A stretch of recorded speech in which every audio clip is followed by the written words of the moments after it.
ಮೌನ ಮುಕ್ತಾಯ. ನಮಸ್ಕಾರಗಳು.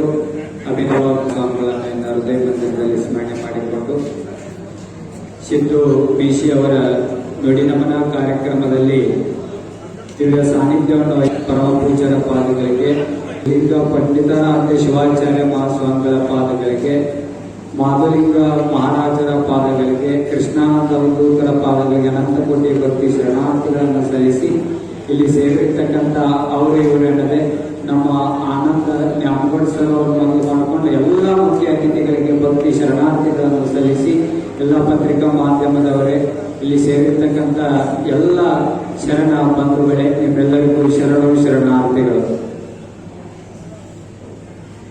ಬಹಳ ಮನಸ್ಸಿಗೆ ಬೇಸರ ಆಗುವಂತ ಸನ್ನಿವೇಶ. ಯಾಕಂತಂದ್ರ ಸಿದ್ದಣ್ಣ ಬಿಸಿ ಅವರು ನಿಧನ ಹೊಂದಿರುವಂತ ಆ ಸುದ್ದಿ ಕೇಳ ಯಾರಿಗೆ ಹೆಂಗಾಗೈತೋ ಇಲ್ಲೋ ಗೊತ್ತಿಲ್ಲ. ನಮ್ ನವೀನ್ ಕಲುತ್ತೇನೋ ಫೋನ್ ಹಚ್ಚಿದ ಬಿಸಿನ ಹಚ್ಚೋರ ಹಿಂಗಾಗೈತ್ರಿ ಅಂತ ತಿಳ್ಕೊಂಡು ನಮ್ಗೆ ಒಂದ ಮಾತು ಫೋನ್ ಹಚ್ಚಿದಾಗ ಒಮ್ಮೆಗೆ ನನಗ ಹೃದಯದೊಳಗ ಶೆಡ್ಲ್ ಹೊಡೆದಂಗ ಆಗ್ತದೆ. ಏನ್ ನಿಮ್ ಮಣ್ಣ್ಯಾರ ನಮ್ಮ ಮಠದ ಕಾರ್ಯಕ್ರಮದೊಳಗ ಪೂರ್ವವಾಯ ಸಭೆ ಇಪ್ಪತ್ತಕ್ಕಿಂತ ಭಾಷಣ ಮಾಡಿ ಹೋಗ್ಯಾರ.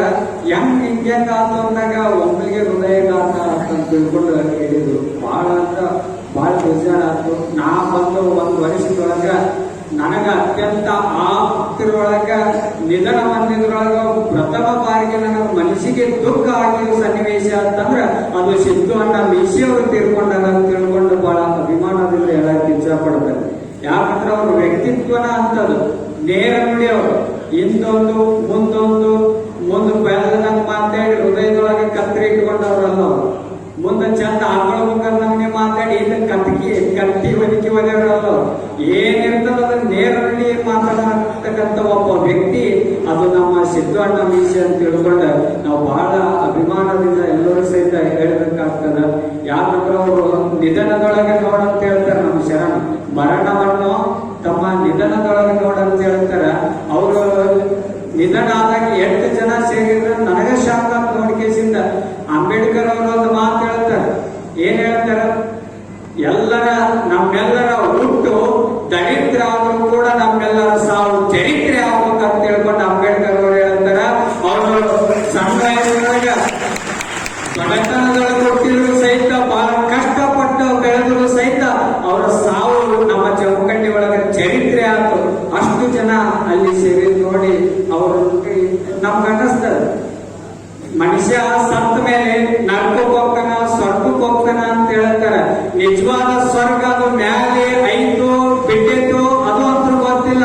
ಆದ್ರೆ ನಿಜವಾದ ಸ್ವರ್ಗ ನರಕ ಎಲ್ಲೈತೆ ಅಂತಂದ್ರ ಇದ್ದಾಗ ಯಾವ ವ್ಯಕ್ತಿ ಇದ್ದಾಗ ಇವ ಇನ್ನೂ ಹೋಗವ ನೋಡಪ್ಪ, ಇವ ಬ್ಯಾಸರ ಆಗ್ತಾನೆ, ಇವ ಯಾವಾಗ ಸಾಯ್ತಾನ ಮಗ ಅಂತ ತಿಳ್ಕೊಂಡ ಇದ್ದಾಗ ಯಾರು ಮಾತಾಡ್ತಿರ್ತಾರಲ್ಲ ಅದ ನಿಜವಾದ ನರಕ. ಯಾವ ವ್ಯಕ್ತಿ ಸಾಯ್ತಲ್ಲ ಇವ ಇನ್ನೂ 4 ದಿವಸ ಇರ್ಬೇಕಾಗಿತ್ತಪ್ಪ ಅಂತ ಯಾವ ವ್ಯಕ್ತಿ ನಿಧನ ಬಂದಾಗ ಅಂತಾರಲ್ಲ ಅವನೇ ನಿಜವಾದ ಸ್ವರ್ಗಕ್ಕೆ ಹೋಗಂಗ. ನಿಜವಾಗ್ಲೂ ಸ್ವರ್ಗಕ್ಕೆ ಹೋಗೋರು ಯಾರಂತಂದ್ರ ಅದು ನಮ್ಮ ಸಿದ್ದು ಅಣ್ಣ ಮೀಸಿ ಅಂತವ್ರು. ಅವ್ರು ಯಾರಿಗೂ ಕೆಡಕು ಬಯಸ್ತಿರಲಿಲ್ಲ. ಒಂದು ಕಡೆ ಒಬ್ಬ ಕವಿ ಹೇಳ್ತಾನೆ, ಅದ್ಭುತವಾದ ಒಂದು ಮಾತು ಹೇಳ್ತಾನೆ, ನಮ್ಮ ದಾರಿಗೆ ಮುಳ್ಳು ಹಾಕಲು ಅವರ ದಾರಿಗೆ ಹೂವು ಹಾಕೋಣ, ನಮ್ಮ ಮನೆಗೆ ಕಲ್ಲು ಒಗೆಯಲು ಅವರ ವಸ್ತಲಿಗೆ ಹಣ್ಣು ಹಾಕೋಣ, ನಮ್ಮ ಬೆನ್ನಿಗೆ ಚೂರಿ ಹಾಕಲು ಅವರ ಕೊರಳಿಗೆ ಹಾರ ಹಾಕೋಣ.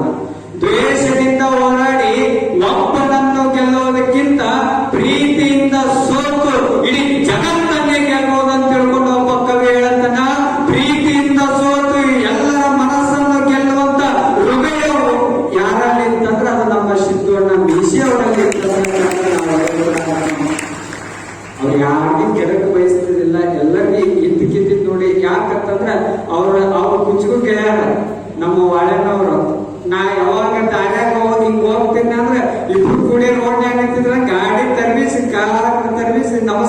ಮಾಡ್ತಿದ್ರು ಅವ್ರು.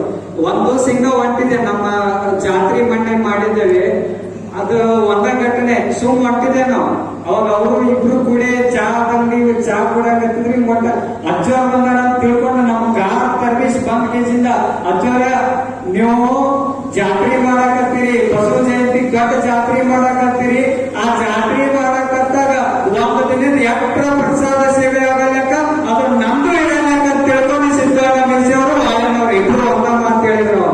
ನೋಡ್ರಿ ಎಲ್ಲಿ ಧರ್ಮದ ಕೆಲಸ. ವಿಭವೋ ನೈವ ಶಾಶ್ವತ. ಈ ಶರೀರ ಸಂಪತ್ತ ಯಾವುದು ಶಾಶ್ವತ ಅಲ್ಲ. ಇದು ಒಂದಲ್ಲ ಒಂದು ದಿನ ಅಳಿದು ಹೋಗೋದಲ್ಲ. ಯಾವುದು ಶಾಶ್ವತವಲ್ಲ ಈ ಜಗತ್ತಿನೊಳಗ. ಒಂದೇ ಒಂದು ಶಾಶ್ವತವಾಗಿ ನಮ್ಮಿಂದ ಬರೋದು ಯಾವ್ದಂತಂದ್ರ, ಯಾರು ಸಮಾಜದೊಳಗೆ ನಾಲ್ಕು ಒಳ್ಳೆ ಕೆಲಸ ಮಾಡ್ತಾರಲ್ಲ ಅದೇ ನಮ್ಮಿಂದ ಬರ್ತದ